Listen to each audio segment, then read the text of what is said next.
दोस्तों जापान से लगभग 100 किलोमीटर दूर पैसिफिक ओशन में 5 से 10 लाख स्क्वायर किलोमीटर्स का एक ऐसा इलाका है जहां से पहले जहाज और हत्ता के हवाई जहाज भी गुजरने से कतराते हैं। इस इलाके को डेविल सी, डेविल्स ट्रायंगल या फिर ड्रैगन ट्रायंगल भी कहा जाता है। इस ट्रायंगल की एक ख़ास बात ये भी है कि बरमूदा ट्रायंगल के बिल्कुल अपोजिट है और ये दोनों ट्रायंगल्स ऐसी जगह पर वाक़ हैं कि हमारी ज़मीन की 25वीं पैरेलल लाइन इन दोनों को एक ही मुकाम पर काटती है। इस इलाके के बारे में बहुत से वाक़यात मशहूर हैं कि यहाँ पर बहुत से शिप्स और हवाई जहाज़ हमेशा के लिए गुम हो गए और उनका कोई सुराग नहीं मिला। इसी वजह से 1950 की दहाई में जापानी हुकूमत ने इस सारे इलाके को शिपिंग के लिए इंतहाई ख़तरनाक जोन करार दिया।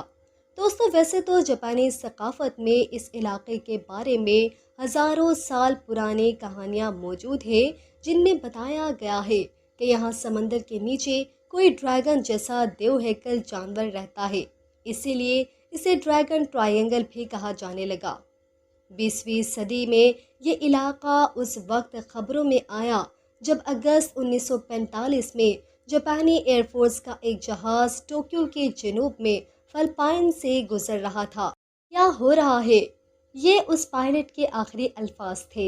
इसके बाद कंट्रोल टावर का इस जहाज़ से राब्ता मुनक़ता हो गया और वो जहाज़ कभी नहीं मिला। इसके बाद भी इस इलाके में ऐसे कई वाक़यात रोनुमा होते रहे। दोस्तों 1952 में जापानी हुकूमत ने कायो मारो नंबर 5 नामी एक मिलिट्री शिप को इस इलाके की तहकीक के लिए भेजा, लेकिन ये शिप भी गायब हो गया और दोबारा कभी नहीं मिला। इस शिप पर 31 मुहक्किकीन मौजूद थे जिनका कोई सुराग नहीं मिल सका।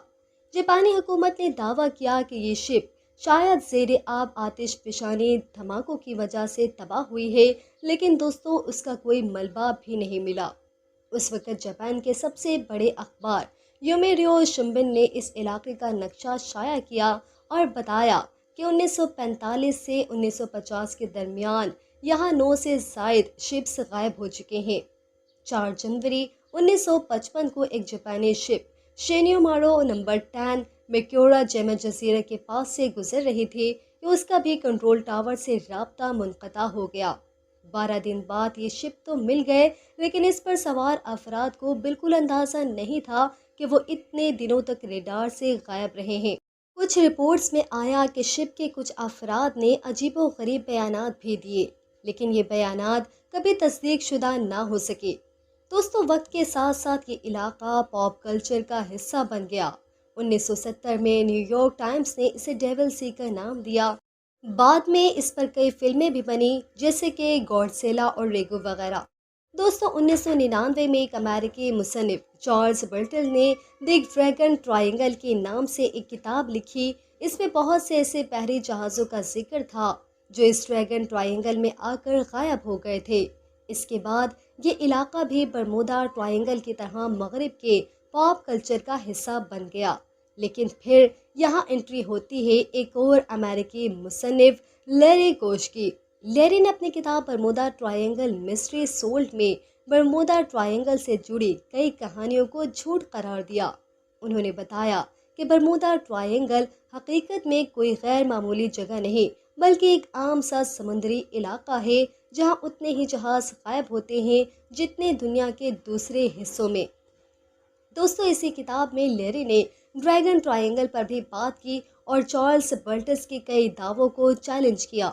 लैरी ने जापानी हुकूमती हुक्काम को ख़त लिखकर ये जानने की कोशिश की कि क्या वाकई कोई ऐसा ख़तरनाक जोन भी है जहां से शिप्स को गुजरने से रोका जाता है।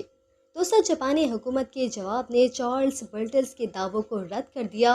हुकूमत ने वाज़ेह तौर पर कहा कि ना तो कोई डेविल सी है, ना कोई ड्रैगन ट्रायंगल और ना ही कोई ख़ास पाबंदी आयद की गई है। लैरी ने पूछा कि फिर ख़तरनाक जोन का क्या मतलब है, तो हुकूमत ने बताया कि ये सिर्फ एक 10 मील का इलाका है जहाँ ज़ेरे आब आतिशफ़शानी सरगर्मियाँ और नोकीले पत्थर मौजूद हैं जिनकी वजह से जहाज़ों को ख़तरा होता है। जहाँ तक इन 9 जहाज़ों का सवाल है تو حکومت کے مطابق یہ سب چھوٹے موٹے بحری جہاز تھے، اور جب یہ لاپتہ ہوئے تو علاقے میں شدید طوفان آیا ہوا تھا، جبکہ چارلس والٹز نے اپنی کتاب میں لکھا تھا کہ تب سمندر پرسکون تھا، یعنی کہ برمودا ٹرائنگل کی طرح ڈریگن ٹرائنگل کی کہانیوں میں بھی حقیقت سے زیادہ فکشن کا عنصر نظر آتا ہے۔ لیکن دوستو، اسی ڈریگن ٹرائنگل میں ایک ایسا راز چھپا ہے جسے سائنس بھی مکمل طور پر رد نہیں کر سکتی۔ یہ راز ہے جاپان سے تقریباً 550 کلومیٹر دور یوناگوئی آئی لینڈ کے پاس زیر آب ایک تاریخی شہر۔ دوستو، 1987 میں کچھ غوطہ خور یہاں تیراکی کر رہے تھے جب انہوں نے تقریباً 60 فٹ نیچے سمندر میں ایک عجیب سا ڈھانچہ دیکھا۔ یہ ڈھانچہ قدرتی نہیں لگ رہا تھا، ایسا لگ رہا تھا کہ جیسے پہاڑوں کو تراش کر بہت پلاننگ سے ایک دوسرے کے اوپر رکھا گیا ہو۔ دوستو، تحقیقات سے پتہ چلا کہ یہ اسٹرکچر 5 سے 6 ہزار سال پرانا ہے، ایسے وقتوں کا جب انسانوں کے پاس اتنی ترقی یافتہ ٹیکنالوجی موجود نہیں تھی۔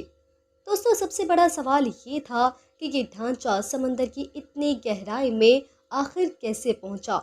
آج تک اس کا کوئی حتمی جواب نہیں مل سکا، یعنی کہ لیری کی وضاحتیں تو درست لگتی ہیں، لیکن یوناگونی اسٹرکچر اب بھی ایک معمہ ہے۔